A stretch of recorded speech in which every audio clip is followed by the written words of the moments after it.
সৰ্বভাৰতীয় মেডিকেল বাছনি পৰীক্ষাত উজলিল লক্ষীপুৰৰ নবেল একাডেমীৰ ছাত্ৰ আছিকুজ্জামান।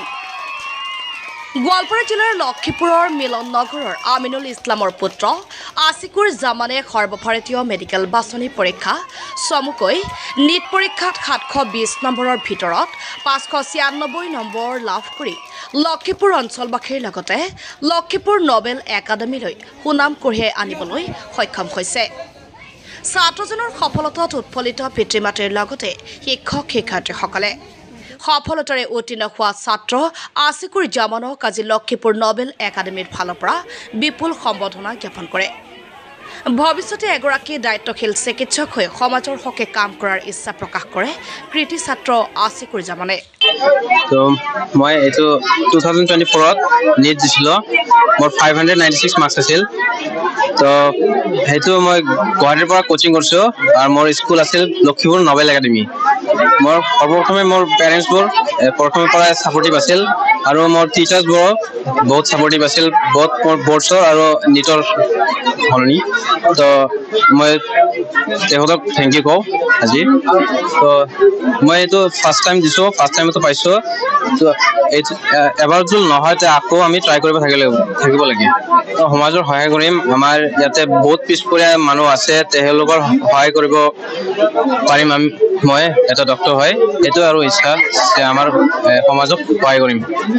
ভাল লাগিছে, আমি ভাবাই নাছিলোঁ এই ফাৰ্ষ্ট এটেমত যে এইটো মাৰ্কছ পাব। হয়তো আমাৰ একাডেমী নবেল একাডেমীৰ ষ্টাফৰ গাইডেন্স আৰু আমাৰো সহায় সহযোগিতাত এইখিনি পাবলৈ সক্ষম হৈছে। সঁচাকৈ আজি খুব ভাল লাগিছে। ময়ো নবেল একাডেমীৰ ষ্টুডেণ্টবিলাকৰ ভৱিষ্যত কামনা কৰোঁ, সিহঁতেও যাতে চেষ্টা কৰিলে আশিকৰ দৰেই ৰিজাল্ট কৰিব পাৰিব। এইখিনিয়ে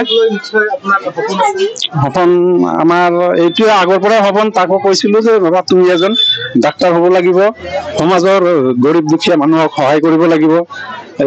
ইয়াৰ ইচ্ছা আছিল JEEত বেছিকৈ ইচ্ছা আছিল, কিন্তু আমি পিছত তাৰ পৰা ঘূৰাই আনি নীটৰ মতে বেছি অগ্ৰাধিকাৰ দিলোঁ। কিন্তু ইয়াৰ লগে লগে JEEতো এপিয়াৰ হৈছিল, তাতো ভাল মাৰ্কছ পাইছিল, 135 এচিভ কৰিছিল মাৰ্কছ। কিন্তু আমাৰ ইচ্ছা ই এজন ডক্টৰ হওক, ভালকে সমাজৰ দুখীয়া গৰীব মানুহক সহায় সহযোগিতা কৰিব পাৰে যাতে, এইটোৱে আমাৰ ইচ্ছা। Good morning, everyone. I'm very much delighted to share the remarkable achievement of one of the students of Nobel Academy, and he is very much dedicated.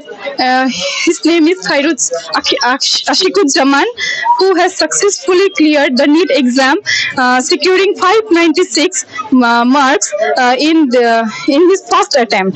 He also cleared the JEE exam in this year.